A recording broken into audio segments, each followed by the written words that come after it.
Hello and welcome to this week's featured film in our continuing Beyond the Bay virtual film series. My name is Kevin Maher and I'm a member of the programming committee at the Bay Theater in Suttons Bay, Michigan. This week's featured film is American Graffiti from 1973, co-written and directed by George Lucas.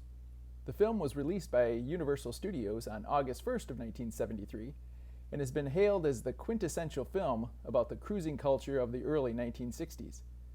Set in Modesto, California, Lucas's hometown, American Graffiti focuses on four recent high school graduates the night before two of them are to leave for college. The film stars Ron Howard, Richard Dreyfuss, Cindy Williams, Paul Lamont, Candy Clark, and Charles Martin Smith. Before I talk about American Graffiti, however, let's talk about a world where Star Wars does not exist. No movies with billions of dollars in box office receipts, no bed sheets, toy figurines, drinking cups, or lightsabers. No Jedis, no Death Star, no X-Wing fighters or Yoda. No dark side, and no Force. Without American Graffiti and a faulty seatbelt, that galaxy far, far away would quite likely have been nothing but a dream in George Lucas's mind. His first film, THX 1138, had been a dismal flop. He had disappointed the studio that had made it, he had strained his relationship with Francis Ford Coppola, who had helped produce it, and at the time was the most powerful filmmaker. More importantly, however, Lucas had alienated his audience by making a cold and unapproachable movie that nobody at the time cared for. Lucas had grown up south of San Francisco in the town of Modesto, where he cultivated his love of fast cars, cruising, and drag racing. Just before his high school graduation, Lucas's Italian sports car was broadsided, flipping it several times before it hit a tree. Fortunately for Lucas, he had had a roll bar installed just weeks before, and his seatbelt snapped, ejecting him from the car and saving his life. As he recovered from his injuries, he lost interest in auto racing and turned to his other passion, science fiction and fantasy stories. He spent 2 years in junior college before transferring to USC's renowned film school, where he met Steven Spielberg, John Milius, and Walter Murch, among others who would help shape film history for the next 50 years. After the failure of THX 1138, Lucas was challenged by his wife and others to make a film that would emotionally involve an audience. Believing the task would be quite simple, Lucas enlisted screenwriters Gloria Katz and Willard Huyck to write a 15-page treatment about Lucas's stories of cruising the streets of Modesto during high school. Then Lucas would then shop to the studios. Every studio turned him down, citing his previous track record or the subject matter of the film. Without money and without financing, Lucas decided to write the screenplay himself and persuaded Universal Studios to put up $600,000 to make the film, provided Lucas could find a name actor to appear. Failing to attract anyone of note, Lucas turned to his estranged friend Francis Ford Coppola, who Lucas blamed for THX's failure. Coppola agreed to produce, with Universal even adding another $175,000 to the budget.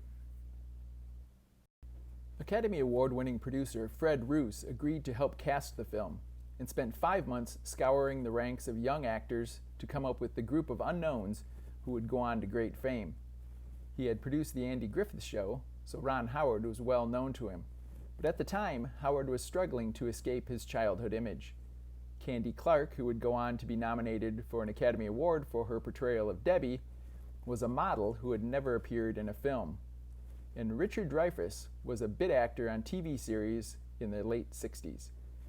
Finally, Harrison Ford, who plays Bob Felfa, had to be coaxed away from a lucrative career as a carpenter to appear in the film. Shooting began in June of 1972 in San Rafael, California, because Modesto had changed too much in the intervening 10 years to look like a 1962 backdrop. After one night of shooting, however, San Rafael kicked the production out of town, so they relocated 20 miles north to Petaluma and shot for 28 straight nights from 9 p.m. to 6 a.m., with the entire cast living together in a local motel. The film was shot in sequence, with the exception of the sock hop scene, which was shot in one night. Because of the age disparity of the cast, Mackenzie Phillips, who played Carol, was only 12 years old, and Harrison Ford was nearly 30, there were lots of downtime issues that included public drunkenness, a hotel room fire, and an injury to Richard Dreyfuss that included stitches and is actually evident in several of the scenes if you look closely. More than 300 pre-1962 cars were used for the shoot, with many of the cars' owners actually driving their own cars. Bob Felfa's car was the same car used in the 1971 film Two-Lane Blacktop, starring James Taylor and Warren Oates. Lucas felt that each of the main characters' car reflected their personality, and each of their personalities represented Lucas at a certain period of his life. As Lucas wrote the script, he imagined a specific song for each scene and wrote that scene around the song. Initially, there would have been almost 80 songs in the film, but securing rights and the length that it caused Lucas to reduce the number of songs to 43, with 41 appearing on the Triple Platinum soundtrack album. Noticeably absent are the songs of Elvis Presley because they were too expensive, even though more than 10% of the film's budget went towards song rights. Lucas wanted to create wall-to-wall music for the film, but pay close attention to how sound is used throughout, with the volume increasing and decreasing depending on the needs of the scene. Radio disc jockey Wolfman Jack creates the thread throughout the film that connects different scenes and different places. He was famous in the early 1960s for broadcasting from a pirate radio station in Mexico and would have been a natural as a DJ on air in 1962. Lucas's first cut of the film was nearly 3 hours long, but that was never shown to studio heads. Instead, they were invited to a preview showing on January 28, 1973 in San Francisco. While the packed audience loved the film, studio brass hated it so much they deemed it unreleasable. Coppola whipped out his checkbook and offered to buy the film, telling executives they should be down on their knees thanking Lucas for creating such a wonderful film. Universal was comfortable removing 3 scenes from the film and proceeding towards a summer release, however. Later, Lucas forced Universal to put the scenes back in the film, and every subsequent iteration of the film includes those scenes. Reviews for the film were mostly positive, but the box office results were astonishing, with more than $115 million during its first release year, making American Graffiti one of the most profitable films ever made. Within 3 months of finishing American Graffiti, Lucas was in the offices of 20th Century Fox, pitching a film about spaceships and imaginary creatures, securing a deal based on early screenings of American Graffiti. Studio head Alan Ladd Jr. famously said, "I want to be in business with you, kid," and the deal was struck.